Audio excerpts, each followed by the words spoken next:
Guys welcome back to my YouTube channel. उम्मीद है कि आप सब खैरियत से होंगे। तो गाइस जैसा कि आप सब जानते हैं कि पीएफ की इनिशियल टेस्ट चल रहा है और हमारी एक्सपीरियंसेस की सीरीज स्टार्ट हैं।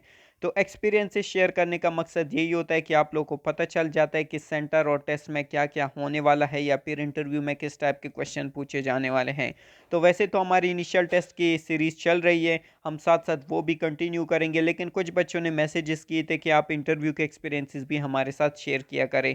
तो उनके लिए हम ये इंटरव्यू के कुछ एक्सपीरियंसेस भी शेयर कर रहे हैं साथ साथ, ताकि इससे उनको पता लग जाए, जो उनके दिल में इंटरव्यू के लिहाज से डर है वो भी हट जाएगा और वो लोग ज़्यादा कॉन्फिडेंट फील करेंगे इंटरव्यू में। इसके बाद कुछ बच्चों ने और भी कमेंट किए थे कि इनिशियल टेस्ट के कितने दिन बाद इंटरव्यू होता है। तो ये आपके सेंटर पे डिपेंड करता है, वो आपको कौन कितने दिन की डेट देते हैं। वैसे तो अगर देखा जाए तो कुछ बच्चों का जैसे ही इनिशियल टेस्ट हो जाता है वो उनको इंटरव्यू के लिए भी उसी दिन बुला लेते हैं और उसी दिन उनका इंटरव्यू भी हो जाता है। और लेकिन जो मोस्टली जो केसेस हैं उनको 1 या 2 दिन बाद इंटरव्यू के लिए बुलाया जाता है, या 1 या 2 दिन के अंदर अंदर बुलाया जाता है। तो ये आपके सेंटर पे डिपेंड करता है कि वो आपको क्या डेट देते हैं। इसके अलावा अगर आप लोगों को कोई भी क्वेश्चन हो तो वो आप कमेंट सेक्शन में पूछ सकते हैं, इंशाल्लाह आपको रिप्लाईज ज़रूर दिया जाएगा। तो चलो गाइस अपनी वीडियो की तरफ चलते हैं और अपना इंटरव्यू के एक्सपीरियंस शेयर करते हैं आपके साथ और वीडियो को स्टार्ट करते हैं। तो ये जो है ये लॉजिस्टिक 13 का ये इंटरव्यू के एक्सपीरियंस है। जो सेंटर है वो है रावलपिंडी। तो चलो इंटरव्यू को स्टार्ट करते हैं। Me enter the room, me say sir may I come in, sir yes come in, sir tell me about yourself 2 minutes. Me told, but 2 दफ़ा इंटरव्यूअर ने कहा मोर, 2 दफ़ा इसने कहा मिनट पूरे नहीं हुए हैं। अब वो आपको आपने उनकी बातों को गौर से सुनना है कि आपसे वो जो क्वेश्चन कर रहे हैं, जो क्वेश्चन में बोल रहे हैं, आपने उसको फॉलो करना है। अब इस बच्चे से पूछा गया है कि आपने अपना इंट्रोडक्शन देना है या फिर अपने बारे में मुझे बताओ 2 मिनट तक। अब इसने 2 मिनट से पहले ही ख़त्म कर दिया। तो इंटरव्यूअर ने इसे 2 दफ़ा कहा कि आपने मज़ीद इंट्रो देना है। तो जब एक बार कहा तो फिर इसने थोड़ा कम किया, फिर उसने कहा कि अभी तक 2 मिनट पूरे नहीं हुए हैं। तो आपने ये गलती नहीं करनी, आपने इस तरह से इंट्रोडक्शन प्रिपेयर करना है कि वो आपसे जितना भी पूछे आपने उतना ही बताना है। अगर आपको वो बोले कि introduce your self in 1 minute तो आपने 1 मिनट के अंदर इंट्रोडक्शन देना है। अगर आपसे बोले 2 मिनट तो आपने 2 मिनट तक उसको लेकर जाना है। तो आपने कोशिश करनी है कि उनके इंस्ट्रक्शंस को अच्छी तरह सुना करें और उनकी कोई भी बात को टाला ना करें। और एक बात और बहुत अहम है इंटरव्यू में कि आप अगर एक बार आपने जो आंसर दे दिया है कुछ क्वेश्चंस का, तो उस पे आपने डटे रहना और उसे चेंज नहीं करना। कौन से क्वेश्चन है वो मैं आपको बताता हूँ। नंबर 1 पे जो ज़्यादातर क्वेश्चन पूछा जाता है, why do you want to join PF, आप पाकिस्तान एयरफोर्स क्यों ज्वाइन करना चाहते हैं। इस क्वेश्चन का जवाब आपने एक दफ़ा दे दिया तो आपने उसको बिल्कुल भी चेंज नहीं करना है, उस पर स्टिक रहना है। क्योंकि अगर आपने एक बार आंसर दे दिया और फिर वो आंसर आपने चेंज कर लिया तो उनको पता लग जाएगा कि आप झूठ बोल रहे हैं और आप ये खुद से ही बोल रहे हैं। दूसरा क्वेश्चन ये होता है कि हम आपको एज अ ऑफिसर क्यों सेलेक्ट करें पाकिस्तान एयरफोर्स में। तो इसका भी आपने अगर एक बार जवाब दे दिया है, अपने बारे में आपको बताना है कि मुझ में ये क्वालिटीज़ है जो जो मुझे दूसरे जो कैंडिडेट्स हैं उनसे बेहतर बनाती है।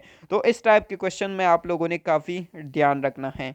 नेक्स्ट की तरफ चलते हैं। मैं फिर से स्टार्ट हो गया, sir okay governor of Punjab. अब इससे कुछ क्वेश्चंस किए जा रहे हैं जनरल नॉलेज या करंट अफेयर के बारे में। Me told, sir governor of Sindh, Sindh के गवर्नर का नाम पूछा गया है। मी सॉरी, अब इसको सिंध के गवर्नर का नाम नहीं पता था तो सॉरी। यहाँ पर आपको एक पॉइंट बताता चलूं कि अगर आपको कोई भी आंसर नहीं आता है, चाहे क्वेश्चन मुश्किल हो या इजी हो, अगर आपको आंसर नहीं आता है तो आपने गेस नहीं करना, गलत आंसर बिल्कुल नहीं देना।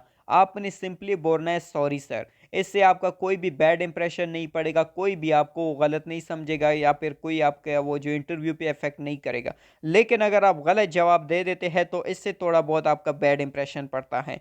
तो सिंपल या इजी ये तरीका यही है कि अगर आपको कोई क्वेश्चन नहीं आता तो आपने सिंपली सॉरी सर बोल देना है। याद रखना कि इंटरव्यू लेने का मकसद यही होता है, वो आपकी पर्सनैलिटी देखते हैं, आपका नेचर देखते हैं और आपका कॉन्फिडेंस चेक करते हैं। क्योंकि उनको पता होता है कि एकेडमिकली आप पीएफ या फिर पाक आर्मी के लिए इस कैपेबल हो कि आप आगे जा सको। क्योंकि जब आप एकेडमिक टेस्ट क्लियर कर लेते हैं तो उनको ये पता होता है कि एकेडमिक टेस्ट में उन्होंने काफ़ी क्वेश्चन किए होते हैं जो बच्चा पास करके आगे आया हुआ है। तो इंटरव्यू का बेसिक मकसद यही होता है कि आपकी पर्सनैलिटी और आपकी कॉन्फिडेंस को चेक किया जाए। तो आपने ये दोनों पे ध्यान देना है। Sir, do you know theory of relation me told?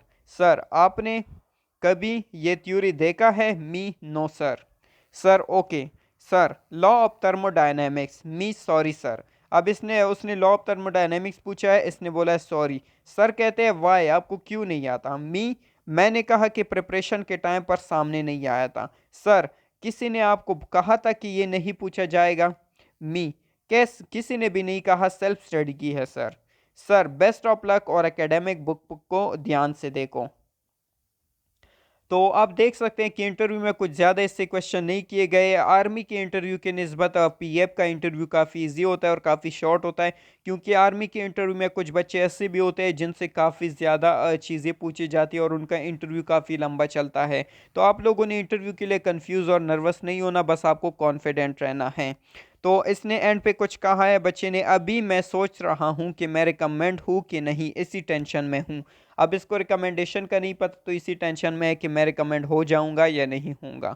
तो ये बाद में पता चलेगा। नेक्स्ट एक्सपीरियंस की तरफ चलते हैं। तो ये पेशावर सेंटर का एक्सपीरियंस है। ब्रांच जो है वो है एडमिन एंड एयर डिफेंस की है। डेट है 23/2023। तो आप लोगों ने ये नहीं देखना कि ये लॉजिस्टिक ब्रांच का इंटरव्यू है, ये जीडीपी का है, ये एयर डिफेंस का है। इंटरव्यू सबका सेम ही होता है, क्योंकि सब्जेक्ट सबके सेम है। ये तो बच्चों का है जो का अलग अलग सेंटर से चले जाते हैं। इंटरव्यू में बस आपकी दो चीज़ें देखी जाती है, आपकी पर्सनैलिटी, आपका कॉन्फिडेंस, आपका वे ऑफ टॉकिंग। ये अगर आपके बेस्ट है तो आपको कोई भी नॉन रिकमेंड नहीं कर सकता। तो फ्लाइट लेफ्टिनेंट के लिए था, introduce yourself up to 2 minutes in English. अब इससे भी कहा गया है कि अपना इंट्रोडक्शन तो 2 मिनट तक, वो भी इंग्लिश में। और दूसरा क्वेश्चन इसी पूछा गया है, what are you doing nowadays? आजकल आप क्या कर रहे हो? तीसरा क्वेश्चन है, what is the name of the third law of thermodynamics? आप देख सकते हैं ये दूसरा इंटरव्यू है आज का और इसमें भी थर्मोडायनेमिक्स के बारे में पूछा गया है। तो आपने इस टॉपिक को अच्छे से पढ़ना है और इस पर ध्यान देना है। नेक्स्ट क्वेश्चन है, what is the name of the second governor? Second Sindh governor का नाम पूछा गया है, वो आपने बता देना है। Sorry, what is the name of second law? ये थर्मोडायनेमिक्स के सेकंड लॉ का नाम पूछा गया है कि उसका नाम क्या है। उसके बाद सिंध गवर्नर का नाम पूछा गया है अलग से, ये है। इंटरव्यू अच्छा नहीं हुआ but at last he told me wish you best of luck, better तैयारी करें। तो इस बच्चे का इंटरव्यू कह रहा है मेरा कुछ खास नहीं हुआ, लेकिन उसने फिर भी बेस्ट विशेस दी और कहा कि बेटर तैयारी करो। तो गाइज उम्मीद है कि आप लोग को वीडियो अच्छी लगी होगी। वीडियो अच्छी लगी है तो वीडियो को लाइक करें, ज़्यादा से ज़्यादा शेयर करें, और अगर आप चैनल पर नए हैं तो चैनल को सब्सक्राइब कर दें। तो गाइज आज की वीडियो पर एंड करेंगे, मिलते हैं नेक्स्ट वीडियो में, तब तक के लिए खुदा हाफिज़, अपना ख्याल रखिएगा। Thank you guys.